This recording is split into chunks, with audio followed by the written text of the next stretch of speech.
since this guy's been on, we've gotten new music, we've gotten a new graphic package, we've gone to HD, we look stunning right now, and this guy has a new home, which is awesome. Charlie Burrell with the Humanity Project, thank you so much. Oh, thank you for having me. Yeah, very thrilled to have you back. So the new digs, 449 St. George Street, the old Dance East building. Yeah. Last time we talked, you were in trials and tribulations trying to get a new building. You were going just about everywhere to try to get someplace to house this, and you finally got it. So how did this come together?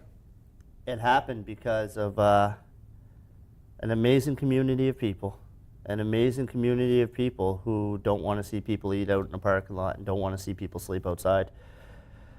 Our building was bought by little children that gave us their allowance and their lunch money, to a homeless gentleman that gave me $2, to Rogers TV holding a telethon for us, and people holding fundraisers all over our city. It was really a community effort to buy a home for our community that's run by our community. You know, it's the greatest feeling in the world, knowing that, like, even tonight, it was snowing, and we weren't out in a parking lot serving food. We were inside serving people with love, dignity, and respect. And I've never seen you beam this much. Like, you're just, like, your smile is radiating. Yeah, if you, you spend 200 plus days in a parking lot, and it was a long, hard summer, but, you know, there's so many people that I could sit here for hours thanking, that stuck with it and didn't give up on the people in our community. And I don't know how somebody couldn't smile about that, you know. When you see little kids that were sitting outside in the pouring rain eating their supper because that was the one meal they might have had that day, and now they're sitting inside at a table and having conversations and being able to talk, and when it's raining, they're not wet. There's no better feeling I've ever had in my life than that, you know, to know that these people are taken care of. And I remember last time that we talked, you were talking about the urgency to get a building because of the winter. Yeah. You know, you'd said summer is one thing. At least summer it's hot and it's cool enough in the evening, but you're not freezing. Yeah. You know, but when it comes to the winter, it's a whole thing altogether. So how does it feel that now in the winter, as you've said, now you can serve these people and have a have a warm place and have a place where you can serve hot meals inside, you know, and take care of all that? It feels absolutely amazing. It feels like we're getting back to where we used to be. You know, our days aren't spent cooking and then dragging the food from one location or multiple people's houses to a parking lot and then having to set everything up, serve everybody, tear it down, divide up the dishes. Everybody does a little bit of the dishes and we all bring them back the next day. It's a lot easier now that we have a home. We can just cook and clean and get things done, all organized, and it's coming together day by day, you know, and you know, so a lot of our time's not dedicated now to solely just pulling off of our feeding program to make sure everybody's fed, but now we're able to not only feed people but get back to housing people as quickly as we can and helping them with the other things they need. So so tell us all about 449 St. George Street. What are some of the assets? What are the appeals of the new building? What do you got in there? It's simply the most magical place on earth. And it's awesome. What's the old Dance East building? There's still a lot of there's still a lot of magic. There's some old magic found in that. That's right. It was lingering behind, and it found its way to us. But it's great. It's great because when people come into our building or come in to eat, we don't want them to feel like they're in a place for the poor, or a place for the needy. We want them to feel like they're in their favorite restaurant, they're at their favorite dining experience, they're with their family or their friends, and they can relax. You know, for somebody that spends their nights sleeping underneath a bridge or sleeping in a park, they have enough of a hard enough time every day. So when they come in for that 2 hours a day or those 3 hours a day, I want them to forget their worries. I want them to forget their problems, and I want them just to relax, you know, and to me, that's the greatest thing in the world. So what we're doing down there, you know, we're definitely not a soup kitchen. On Remembrance Day, we served up lobster rolls and homemade sausages, and we're serving the very best to people in our community because that's what they deserve. They deserve to have the very best. So I'm just smiling. I'm happy, you know. I'm so happy and I'm so proud of our community for what they did. Yeah, we can see it here now. Look at all that room. Yes. I remember even in the last place there wasn't there. You know, you'd rub elbows up with some people sometimes. Look at all that room. Yeah, there's our makeshift kitchen for now, and then that was our storage area. And there's a little bit of our prep area. There's Betsy and Brian, our two stoves. They've cooked a lot of meals for a lot of people, so we have room to grow and room to expand, and we have a home to put our roots down and build on ending hunger and homelessness in our city and eradicating poverty. I truly believe it's possible, and I believe it's possible if we all continue to work together.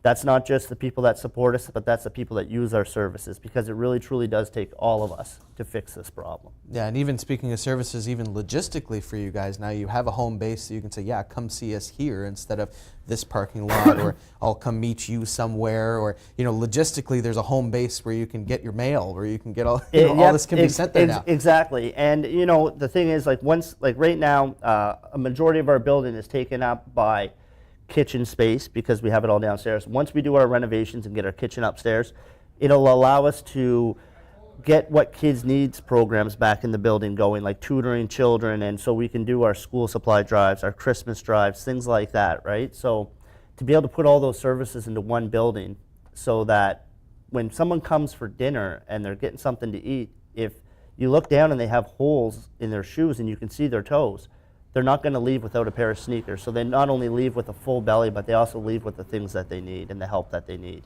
You know, so yeah, I'm super excited. I'm super happy. I'm happy that we have a home. I'm so happy for the people in our community who deserve this. They deserve to have a place. And I'm so happy for all those people. And I'm so thankful for all the people in our community and around the world who supported our initiative and helped us buy a home for our community. I can never thank those people enough. And looking ahead to the future, you guys are already doing, I know you mentioned renovations and getting What Kids Need back up and running, but Humanity Project and What Kids Need is still doing stuff, because there's a toy drive that's still coming with over 650 children already signed up. Yeah, we have over 650 children that are already signed up for our school supply drive this year, and that's children that aren't using the other services, because we always check with the other services to avoid duplication. And you know, we just feel like every child should have something under the tree. You know, little children are innocent. They're not doing anything wrong. And for a child to wake up on Christmas and have nothing under the tree, that's one of the most heartbreaking things, you know, because every child deserves to enjoy their childhood. And so we're just doing what we can and working with companies and businesses that are sponsoring children and helping us out, and people dropping off toys, so that hopefully we can get all of these children this year something under the tree. So that's the hope for that. And then what's the future coming up after? What's this renovation you've been talking about? First of all, what's the idea behind that? What's going to happen? Because you guys said you're mostly downstairs now. So what's going to happen upstairs and all that stuff? We're going to build a awesome new kitchen, with like a walk-in freezer, cooler, stuff like that. So it makes it a little easier on us.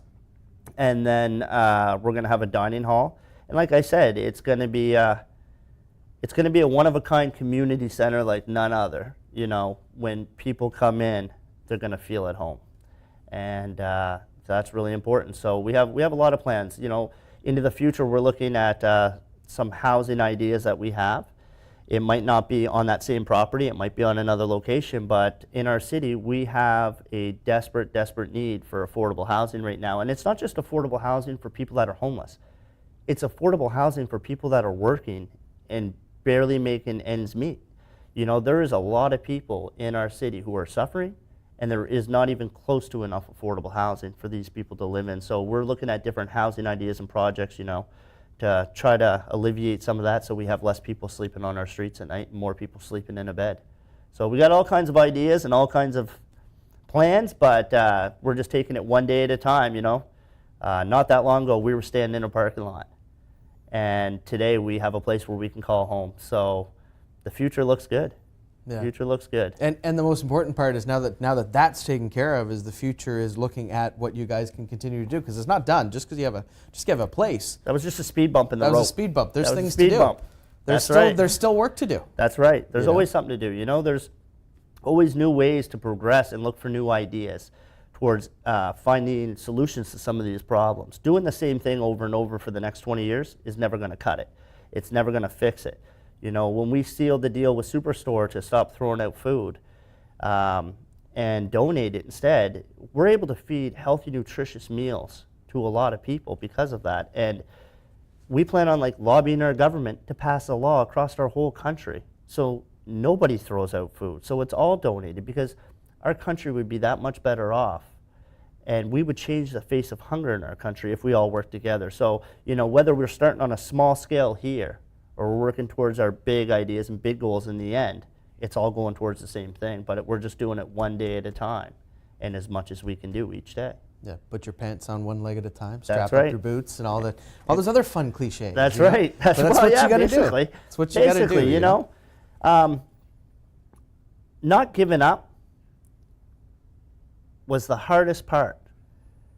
The whole summer, not giving up, whether it was myself or the other volunteers, but every day when you look at people and you see people, that 98% of those people have less than you do, it makes you appreciate the things you have. It makes really you does. fight. It does. And it's awesome, and it's great. And go check these guys out, 449 St. That's right. George Street, and humanityproject.ca. Charlie Burrell, thank you so much for joining us. Awesome.